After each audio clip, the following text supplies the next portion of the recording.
साल 2012 होती है और इस समय बॉलीवुड में एक बहुत बड़ी बायोपिक आती है। बायोपिक वो होती है जो किसी के जीवन पर आधारित हो या फिर ऐसा होता है कि कोई सच्ची घटना पर, रियल इवेंट्स पर आधारित हो। तो वैसी ही एक मूवी आती है साल 2012 में और उसका नाम होता है पान सिंह तोमर। ये फिल्म आती है, बहुत ज़्यादा हिट फिल्म होती है ये। और इसके जो डायरेक्टर हैं वो हैं तिग्मांशु धूलिया। ये तिग्मांशु धूलिया इसके जो है डायरेक्टर हैं। और जिन लोगों ने गेम्स ऑफ बासीपुर देखी होगी वो अच्छी तरह जानते होंगे रामाधीर सिंह यही हैं।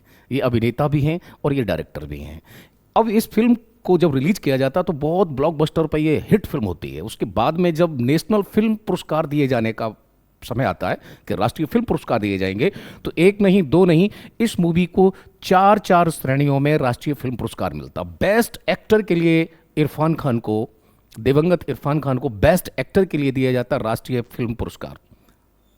ऐसे ही बेस्ट डायरेक्टर के लिए इनको दिया जाता है तिग्मांशु धूलिया को। ऐसे ही बेस्ट स्क्रिप्ट राइटर के लिए दिया जाता है। तो बहुत सारे इसको अवार्ड मिलते हैं, काफ़ी सराहना होती है। लेकिन होता क्या है कि जैसे ही इसकी ये सराहना होती है उसके ठीक कुछ ही समय बाद इस मूवी से जुड़ा एक विवाद आ जाता है। और वो विवाद ऐसा होता है कि कहीं ना कहीं बहुत प्रॉब्लम होती है। विवाद क्या है वो मैं आपको बता रहा हूँ कि मूवी के डायरेक्टर और इसकी स्टार कास्ट टीम को पूरे सुप्रीम कोर्ट तक घसीटा गया, एसएलपी और पीआईएल के माध्यम से। और वो क्यों हुआ? कारण है कि पान सिंह तोमर जो मूवी बनी है एक रियल फौजी की लाइफ पर आधारित है कि किस प्रकार से वो वहाँ से आया और उसे हथियार उठा करके बागी होना पड़ा। इसको देखते हैं तो जब वो आर्मी के अंदर होता है तो उसका निशाना बहुत सटीक होता है, गजब का निशाना है। इसको देख करके उसका अफसर बड़ा हैरत में पड़ता है। वो पूछता है उससे कि ये बताइए पान सिंह, तुम्हारा इतना निशाना सटीक कैसे है? तो बदले में पान सिंह का साफ जवाब होता है कि साहब, बंदूक से हमारा बहुत पुराना रिश्ता है। बोला ऐसा क्यों, कहाँ से आते हो तुम? बोला कि साहब हम चंबल से हैं। और चंबल और बीहड़ का नाम सुनते ही ये अफसर इससे कहता है कि चंबल बीहड़ मतलब क्या हो आप? डकैत हो? कि बीहड़ में तो क्या होते हैं? डकैत होते हैं, डाकू हो। तो पान सिंह बदले में जो डायलॉग देता है, बस वही डायलॉग इतनी बड़ी चर्चा का विषय बना और कहीं ना कहीं बहुत बड़ा एक विवाद क्रिएट हुआ। वो बदले में क्या कहता है पान सिंह तोमर? पान सिंह तोमर बदले में कहता है, जो डायलॉग देता है कि साहब बीहड़ में तो बागी होते हैं, डकैत मिलते हैं पार्लियामेंट में, यानी कि संसद में। यही बोलता है, बीहड़ में तो बागी होते हैं साहब, और जो डकैत हैं वो कहाँ मिलते हैं? पार्लियामेंट में। बस यहीं पर पूरा मामला गड़बड़ हो गया। वो गड़बड़ किस प्रकार से हुआ आप देखते हो तो भारत में ये क्या है, हमारी संसद है। और संसद के गठन की यदि हम बात करें तो संसद का जो निर्माण होता है वो तीन चीजें, तीन खंड, तीन तत्व इसमें शामिल होते हैं। फर्स्ट वन राष्ट्रपति, second one Lok Sabha, third one Rajya Sabha. अगर इसको देखते हैं हम तो सबसे पहले संसद के अंतर्गत आते हैं हमारे पापा जी। पापा जी का मतलब सीधा सीधा राष्ट्रपति जी। राष्ट्रपति जी हैं, राष्ट्रपति के दो बेटे हैं। राष्ट्रपति जी के दो बेटे हैं, एक बेटा है उसका नाम क्या है? लोकसभा, और एक बेटा है उसका नाम क्या है? राज्यसभा। दैट्स कॉल्ड द संसद। तो संसद में कौन कौन होते हैं? राज्यसभा भी है, लोकसभा भी है और राष्ट्रपति भी। और आप क्या कह रहे हो कि संसद में कौन मिलते हैं? डकैत। यानी आपने क्या किया, आपने डकैत बोल दिया किसको? पार्लियामेंट। और पार्लियामेंट में कौन बैठे हैं? भारत के महामहिम। तो इसका मतलब क्या हुआ कि भारत के महामहिम भी क्या हैं? तो इनडायरेक्ट वे में उनके कहने का कुछ अलग तात्पर्य था, क्योंकि हम सभी जानते हैं भारतीय संविधान का आर्टिकल 14 कहता है कि विधि के समक्ष विधि के समक्ष विधि के समक्ष समानता। राजा हो या रंक हो, सभी विधि के समक्ष समान होंगे। फर्स्ट है ये। दूसरा क्या है? दूसरा कहता है कि विधि का समान संरक्षण। और तीसरा है विधि का कानून, यानी कि जो राज होगा वो किसका होगा? कानून का राज होगा। और दूसरे में बोला गया कि विधि का समान संरक्षण होगा सभी को, और तीसरा बोला गया कि विधि के समक्ष सभी को क्या होगी? समानता होगी। बट भारत के महामहिम, भारत के राष्ट्रपति पर यह लागू नहीं होता है, क्योंकि वो विधि के समक्ष समान नहीं है, क्योंकि राष्ट्राध्यक्ष हैं। अब ऐसा जब होता है तो ये विवाद बहुत आगे जाता है। इसको लेकर के पीआईएल फाइल होती है। सन 2012 में ही हमारे जो भारत के मुख्य न्यायाधीश हैं वो अल्तमस कबीर हैं, सर्वोच्च न्यायालय के मुख्य न्यायाधीश हैं। वो इस मामले को संज्ञान में लेते हैं और जो पूरी कास्ट एंड टीम थी इस फिल्म की, पान सिंह तोमर की, उसके जो सबसे पहले डायरेक्टर हैं तिग्मांशु धूलिया, इनको बोलते हैं अल्तमस कबीर, आओ राजा खोपचे में। क्या लिख रहे हो ये कि संसद में डकैत होते हैं? चलो सांसद हैं उसमें, MP MLA सब उसमें बैठे हुए हैं, और उसमें भारत के महामहिम भी हैं, भारत के राष्ट्रपति हैं, और भारत के उपराष्ट्रपति, लोग जो राज्यसभा उसके क्या हैं, सभापति हैं, यानी कि सब डकैत हैं। तो इसके लेकर के विवाद होता है। तो तिग्मांशु धूलिया बोलते हैं कि इंडियन कॉन्स्टिट्यूशन का आर्टिकल 19 ये हमें क्या देता है, विचार और अभिव्यक्ति की स्वतंत्रता देता है। उसके तहत हमने कहा, बोले नहीं, खत्म हो जाती है विचार और अभिव्यक्ति की स्वतंत्रता। आपने बहुत सारे मीम्स देखे होंगे, आपने बहुत सारे कार्टून्स देखे होंगे, क्या एक सिंगल कार्टून आज तक आपने देखा है भारत के राष्ट्रपति या राज्यपाल का? जितने भी आर्टिस्ट हैं, जितने भी रील्स वाले हैं, मैं चैलेंज करता हूं कि कोई एक सिंगल भारत के राष्ट्रपति के मीम्स या भारत के राज्यपाल के ऊपर कोई जोक्स, कोई मीम्स और कोई कार्टून बना के दिखा दीजिए आप। नहीं हो सकता। क्यों? वो सर्वोच्च है, महामहिम है, राष्ट्राध्यक्ष है, उनको नहीं लिया जा सकता। तो इन्होंने बोला और आर्टिकल 19 का हवाला दिया, बोले कि नहीं, ये इस प्रकार से लागू नहीं होगा, आप पर दी गई स्वतंत्रता अभिव्यक्ति की है, इसमें नहीं है। फिर तिग्मांशु धूलिया, सोचिए, एक मूवी का डायरेक्टर, उसे संविधान का कितना ज्ञान था, संविधान का बहुत बड़ा ज्ञान था इन्हें, और उन्होंने उसी का हवाला देते हुए और इनसे कहा कि नहीं सर, दूसरा है जो मैंने कहा है, प्रत्यक्ष रूप से अगर आप देखेंगे तो आप पाएंगे कि जो मैंने कहा है वो बिल्कुल सही है। आर्टिकल 105 भारतीय संविधान का अनुच्छेद 105 बहुत ज्यादा चर्चा में रहा। क्यों?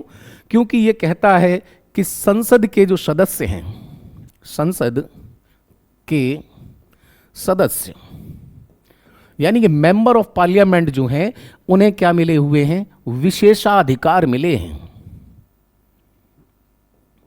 यानी कि विशेष अधिकार हैं, उनके तहत उनको संरक्षण और ऐसा प्रावधान है भारतीय संविधान के अनुच्छेद 105 में। उसमें कहा गया है कि पार्लियामेंट या संसद के अंदर किसी विधायक, MP MLA के द्वारा की गई बात को कभी भी न्यायालय में चैलेंज नहीं किया जाएगा। दूसरी जो सबसे बड़ी बात कही गई, जो तिग्मांशु धूलिया ने इस मूवी के डायलॉग से उठाई, उसको कहने का संदर्भ था, वो मूवी की बात ये थी कि इसी में एक प्रावधान है कि संसद के सत्र के दौरान किसी भी संसद सदस्य की गिरफ्तारी नहीं होगी। और जैसा कि हम आपको बताएं तो संसद के जो सत्र होते हैं, यानी कि संसद की जो बैठक होती हैं, तो संसद की बैठक होती हैं 3। प्रारंभ कहां से होता है? सबसे पहले प्रारंभ होता है आपका बजट सत्र से। पहला होता है बजट सत्र, दूसरा होता है उसे हम कहते हैं मानसून सत्र, और तीसरा जो है अभी अभी गुजरा जिसे हम कहते हैं शीतकालीन। ये 3 सत्र होते हैं, ये शीतकालीन सत्र है। तो हमने संसद के सेशन देखे, हमारे पास कितने हैं? 3 है, और ऐसा कहा गया है कि संसद की 2 बैठकों के बीच में 6 माह से अधिक का समय नहीं होना चाहिए। इसी आधार पर उन्होंने कहा कि आर्टिकल 105 को आप देखिए, तो आर्टिकल 105 क्या कहता है कि किसी भी सत्र, यानी कि यहां से देखें तो 105 में जो प्रावधान है वो कहता है कि सबसे पहले जैसे आया कौन सा आपका बजट सत्र। गौर से सुनना, बजट सत्र होता है जो लगभग 35 दिन चलता है, 35 डेज। ऐसे ही एक सेशन और आएगा इसके बाद में, वो होता है आपका मानसून सत्र, जुलाई के लगभग में ये मानसून सेशन होता है। और मानसून सत्र भी आप देखेंगे तो ये चलता है लगभग 30 दिन। इसके बाद में जो लास्ट होता है बजट सत्र से पहले और अंतिम सत्र, उसे हम कहते हैं शीतकालीन,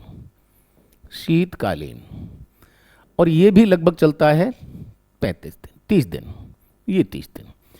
105 में प्रावधान है कि किसी भी संसद सदस्य को, यानी किसी भी सांसद को, चाहे वो लोकसभा का हो और चाहे वो राज्यसभा का हो, और सेम यही लागू है विधानमंडल में भी, चाहे वो विधायक हो चाहे MLC हो। क्या कहा गया कि किसी भी संसद सदस्य को सत्र प्रारंभ होने के 40 दिन पहले और सत्र समाप्त होने के 40 दिन बाद आप गिरफ्तार नहीं करेंगे। मानसून सत्र के प्रारंभ होने से 40 दिन पहले और मानसून सत्र के समाप्त होने के 40 दिन बाद तक आप गिरफ्तार नहीं करेंगे। शीतकालीन सत्र प्रारंभ होने के 40 दिन पहले और 40 दिन बाद तक आप गिरफ्तार नहीं करेंगे। अब काउंटिंग कर लीजिए, 4 4 4 पूरा हो गया। तो ये टोटल अगर जब हम करते हैं तो ये लगभग 350 दिन बैठते जाके। अब बताइए साल में गिरफ्तार कब करोगे? जब आप गिरफ्तार ही नहीं कर पाओगे तो कैसे? तो वो 5 साल तक तो खुले हैं। मैंने इसलिए कहा कि जो गैर जमानती और जमानती अपराधियों में जो सांसद हैं, एमपी हैं, एमएलए हैं, वो कहाँ बैठे हैं? संसद में। मैं भूल गया था, महामहिम भी वहाँ हैं और महामहिम भी संसद का एक पार्ट है। तो इस प्रकार से उन्होंने क्या किया? माफ़ी मांगी। तो उसके अलावा उन्हें थोड़ी सी राहत दे दी गई। चलिए हम आगे बात करते हैं। तो आज जो हमारा टॉपिक है जिसे मैं आपको लेकर आया हूं वो है संसद। संसद का गठन कैसे होता है, संसद के का सत्र कितने होते हैं, संसद की शक्तियां क्या होती हैं और संसद की समितियां कितनी होती हैं। तो सबसे पहले तो आपको याद रखनी है एक बात। सबसे पहले आप याद रख लें, एक लाइन याद रखें आप, और वो लाइन क्या याद रखेंगे? संसद सरल है। संसद सरल है। और यहां से आज आपके 3 आर्टिकल ऐसे याद हो जाएंगे, आप कभी भूलेंगे नहीं। अब इसमें थोड़ा सा आप चेंज करें। सा से आप लेंगे तो सा से लेंगे 7, इस सा से भी ले लिया हमने, वो क्या गया 7, और दा से हमने क्या ले लिया 10। यानी कि सा से 7, 7 से 7 और सा से दा से 10, यहीं तक रहने दें। अभी हमने देखा कि हमारे पास में 7 कितने हैं? 2 हैं। तो एक 7 को इस 10 से हम घटा देंगे, यानी कि एक डिजिट यानी एक पार्ट्स को जब हम इससे माइनस करेंगे तो यहां पर कितने बचेंगे? 10 की जगह 9। अब आप गौर से देखिए, बस यहीं से इसे उठा लीजिए 7 9। ठीक, बस जब ये क्रम आपको मिल गया है कि यानी कि 7 से 7, 7 से 7, 10 से 10, एक साथ डबल है, एक साथ कम कर दो सबके से, सबसे लास्ट वाले से। जैसे ही आप इसे कम करेंगे तो आपके पास कितना बचेगा? 7 और 9।